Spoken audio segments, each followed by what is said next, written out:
નમસ્કાર વિદ્યાર્થી મિત્રો, સ્વાગત છે તમારું યુટ્યુબ ચેનલની અંદર.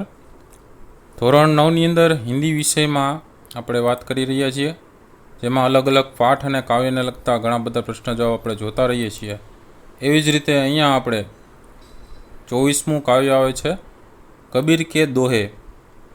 આ કાવ્યનો પ્રકાર પદ્ય, અને એ કબીરે આપેલું છે. કબીરનો જન્મ ઈસવીસન 1398, તેમનું નિધન ઈસવીસન 1518 રોજ થયેલું. તો કબીર કે દોહે જે કાવ્ય છે એમના આધારિત જે કાંઈ સ્વાધ્યાયના જે પ્રશ્નોત્તર હોય છે એ પ્રશ્નની સાથે સાથે બીજા પણ નાના મોટા દરેક પ્રશ્ન જવાબ અહીંયા આપણે ચર્ચા કરશું. તો વિડીયો અંત સુધી જોજો. વિડીયો ગમે તો લાઈક કરજો, કોમેન્ટ કરજો અને તમારા મિત્રોને પણ વિડીયો શેર કરજો. અલગ અલગ પ્રશ્ન આવનારી પરીક્ષા માટે પણ ઘણા બધા ઉપયોગી થતા હોય છે, માટે આવા અલગ અલગ પ્રશ્ન જવાબ છે એ વિડીયો ઘણા બધા મુકાઈ ગયા છીએ. દરેક પાઠના વિડીયોઝ મુકાઈ ગયા છે, બરાબર. એ ન જોયા હોય તો તમે ઉપર ચેનલમાં પ્લેલિસ્ટમાં જાજો. પ્લેલિસ્ટની અંદર જાશો ત્યાં તમને નીચે સ્ટાન્ડર્ડ 9થનું હિન્દીનું પ્લેલિસ્ટ જોવા મળશે. કયું પ્લેલિસ્ટ જોવા મળશે? ધોરણ 9નું હિન્દીનું પ્લેલિસ્ટ. એમની અંદર દરેક કાવ્ય અને દરેક પ્રકારના પાઠના દરેક પ્રશ્ન જવાબ તમને જોવા મળશે. એ દરેક પ્રશ્ન જવાબ ન જોયેલા હોય તો જોઈ લેજો ખાસ, બરાબર. અને ચેનલને સબસ્ક્રાઈબ ન કરી તો ચેનલને સબસ્ક્રાઈબ કરી લેજો. હવે જોતા જઈએ પ્રશ્ન જવાબ. પ્રશ્ન પહેલો છે, निम्नलिखित प्रश्नों के उत्तर 5-6 वाक्य में लिखिए. पहलू है, कस्तूरी और मृग के उदाहरण द्वारा कबीर ने क्या संदेश दिया है? उसका उत्तर है, कस्तूरी मृग की नाभि में रहती है, पर मृग को इसका पता नहीं होता. वह उसे वन में यहाँ वहाँ ढूंढता फिरता है. कबीर कहते हैं कि संसार के लोगों की यही दशा है. परमात्मा उनके हृदय में निवास करता है, पर वे अज्ञान के कारण इस सत्य को जान नहीं पाते. वे उससे पाने के लिए इधर उधर चक्कर लगाते रहते हैं. इस प्रकार कबीर कहते हैं कि मनुष्य को अपने हृदय में ही ईश्वर की खोज करनी चाहिए. उसके बाद दूसरा प्रश्न है, कबीर सज्जन और दुर्जन में क्या अंतर बताते हैं? उसका उत्तर है, कबीर कहते हैं कि सज्जन अच्छे लोगों से संबंध बनाकर उसे कायम रखता है. वे रूठते हैं तो भी उन्हें बार बार मनाकर संबंध को जोड़े रखता है. दुर्जन का व्यवहार उससे उल्टा है. जैसे मटके को जरा सा धक्का मारने पर वह फूट जाता है, उसी तरह दुर्जन व्यक्ति टूट रहे संबंध को पूरी तरह तोड़ने में संकोच नहीं करता.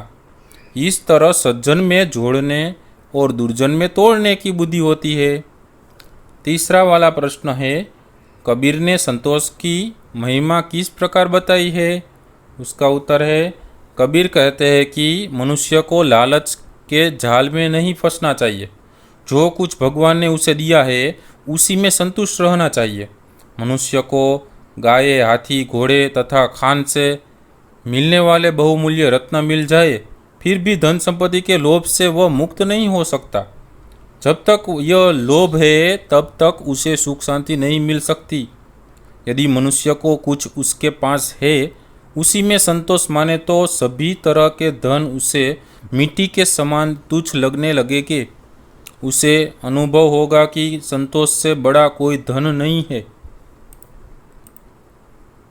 उसके बाद प्रश्न दूसरा है, निम्नलिखित प्रश्नों के उत्तर 2-3 वाक्य में लिखिए. पहला है, संत की सेवा करने से क्या लाभ होगा? उसका उत्तर है, संत का हृदय पवित्र होता है. संत भगवान का ही रूप है. उसकी सेवा करने से जीवन में कृतार्थता अर्थात सफलता प्राप्त होगी. दूसरा वाला प्रश्न है, कबीर भगवान के स्मरण का क्या महत्व बताते हैं? उसका उत्तर है, मनुष्य का यह स्वभाव है कि दुख का समय आने पर वह भगवान को याद करता है और सुख के दिनों में वह भगवान को भूल जाता है. कबीर कहते हैं कि यदि सुख में भी हम भगवान को न भूले तो हमारे जीवन में कभी दुख नहीं आएगा. प्रश्न तीसरा है, निम्नलिखित प्रश्नों के उत्तर एक एक वाक्य में लिखिए. पहला वाला है, कस्तूरी कहाँ रहती है? उसका उत्तर है, कस्तूरी मृग की अपनी नाभि में रहती है. दूसरा है मृग कस्तूरी को कहाँ ढूंढता है। उसका उत्तर है मृग कस्तूरी को वन में इधर उधर ढूंढता है। तीसरा वाला प्रश्न है हमारा जन्म कृतार्थ करने के लिए किसकी सेवा करनी चाहिए। उसका उत्तर है हमारा जन्म कृतार्थ करने के लिए हमें संतों की सेवा करनी चाहिए। तो उसके बाद चौथा वाला प्रश्न है भवसागर तरने के लिए कौन कौन से 5 तत्व है। उसका उत्तर है भवसागर तैरने के लिए ये 5 तत्व है।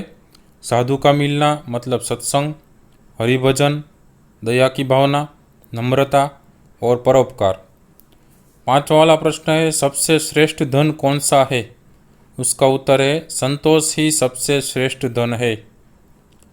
प्रश्न नंबर चौथा निम्नलिखित भावार्थ वाले दोहे ढूंढकर उनका गान कीजिए। उसमें पहला वाला है परमात्मा घट घट में व्याप्त है फिर भी हम देख नहीं पाते। उसका उत्तर है कस्तूरी कुंडली बसे मृग ढूंढे वन माही ऐसे घट घट राम है दुनिया देखे नहीं।